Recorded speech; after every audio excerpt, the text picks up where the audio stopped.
സത്യത്തിൽ കോഴിക്കോട്ടെ മനുഷ്യരോട് നന്ദിയുണ്ട്, സ്നേഹവുമുണ്ട്.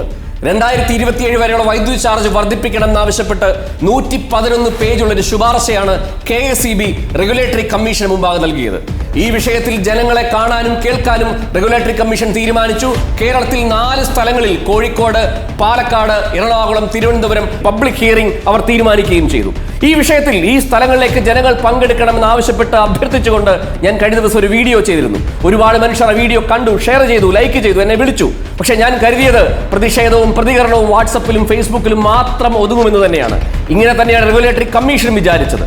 വെറും 50 പേരെ മാത്രം പ്രതീക്ഷിച്ച റെഗുലേറ്ററി കമ്മീഷന് മുമ്പാകെ ഇന്ന് കോഴിക്കോട് ഹാജരായത് 1500 പേരാണ്. രാവിലെ മുൻകൂട്ടി നിശ്ചയിച്ച ഹോള് വരെ അവർക്ക് മാറ്റേണ്ടി വന്നു. ഒറ്റ കാര്യം മാത്രമേ പറയാനുള്ളൂ: നമ്മളെ കൊള്ളയടിക്കുന്ന, നമ്മളെ ഇല്ലായ്മ ചെയ്യാൻ നിൽക്കുന്ന ഭരണ സംവിധാനത്തിനെതിരെ കക്ഷി രാഷ്ട്രീയം മറന്ന്, വർഗ വ്യത്യാസം മറന്ന് പൊതുജനം ഇറങ്ങിയാൽ എല്ലാ വിഷയങ്ങളും നമുക്ക് അനുകൂലമായി വരുമെന്നുള്ളതിന്റെ തുടക്കം, അതിന്റെ ചരിത്രമാണ് ഒരുപക്ഷെ കോഴിക്കോട് ഇന്നുണ്ടായിട്ടുള്ളത്. നാളെ പാലക്കാടും 5-ാം തീയതി എറണാകുളത്തും 11-ാം തീയതി 10-ാം തീയതിയാണ് മുൻകൂട്ടി നിശ്ചയിച്ചതെങ്കിൽ ഡേറ്റ് മാറ്റിയിട്ടുണ്ട്. 11-ാം തീയതി തിരുവനന്തപുരത്തും ഇതേ ഹിയറിംഗ് നടക്കും. ഇതിൽ കൂടുതൽ മനുഷ്യർ ഇവിടേക്കൊക്കെ എത്തട്ടെ. നമ്മുടെ ആശങ്കയും ആകുലതകളും KSEB വൈദ്യുതി ചാർജ് കൂട്ടുന്നത് കൊള്ളയാണെന്ന് അവരെ ബോധിപ്പിക്കാൻ കഴിയട്ടെ.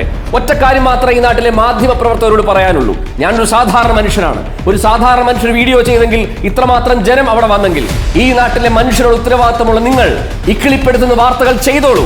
നിങ്ങളുടെ റേറ്റിംഗിന് ആവശ്യമായിട്ടുള്ള എല്ലാ കഥകളും നിങ്ങൾ മെനഞ്ഞോളൂ. നിങ്ങൾ അത്തരം വിഷയങ്ങൾ മാത്രം ആഘോഷിച്ചോളൂ. പക്ഷേ ജനജീവിതവുമായി ബന്ധപ്പെട്ട ഇത്തരം വിഷയങ്ങളിൽ തിരിഞ്ഞു നോക്കാനെങ്കിലും അവിടേക്കൊന്ന് കടന്നു ചെല്ലാനുള്ള സാമാന്യം മര്യാദ നിങ്ങൾ കാണിക്കണം. കാണിച്ചില്ല എങ്കിൽ ജനം നിങ്ങളെ വെറുക്കുന്ന കാലം അതിവിദൂരമല്ല എന്ന് പറഞ്ഞു വെക്കാൻ മാത്രം ആഗ്രഹിക്കുകയാണ്. നാളെ പാലക്കാട്, 5-ാം തീയതി എറണാകുളത്ത്, 11-ാം തീയതി തിരുവനന്തപുരത്ത് ഇതിൽ കൂടുതൽ ജനം ഒഴുകിയെത്തട്ടെ.